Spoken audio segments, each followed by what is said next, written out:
नमस्कार मंडळी, श्री स्वामी समर्थ। उद्या 17 ऑगस्टला श्रावण महिन्यातील पहिला सोमवार आहे आणि विशेष म्हणजे याच दिवशी नागपंचमी देखील आलेली आहे।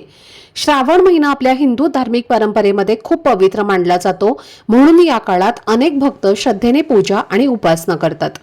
ज्याप्रमाणे हा महिना पवित्र मानला जातो त्याचप्रमाणे आपले शरीर आणि मनही स्वच्छ असावं म्हणून अनेक भक्त या दिवशी पवित्र नदीमध्ये स्नान करतात। पण प्रत्येकाला गंगेवरती जाऊन तीर्थक्षेत्री जाणं शक्य नसतं।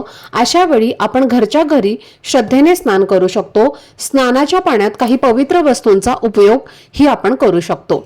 अशा धार्मिक या उपायामुळे आपल्या मनातील नकारात्मक विचार कमी होतात, मन शांत होतं आणि देवाच्या भक्तीमध्ये अधिक मन रमायला लागतं। या दिवशी महिलांच्या मनात एक अजून प्रश्न असतो, तो म्हणजे श्रावण सोमवाराला केस धुवावेत का, केस धुतले तर काही अडचण येते का आणि स्नानाच्या पाण्यात नेमकं काय तर याबद्दलची संपूर्ण माहिती मी एका मोठ्या व्हिडिओमध्ये दिलेली आहे।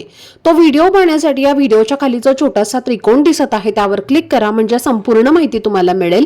धन्यवाद। श्री स्वामी समर्थ।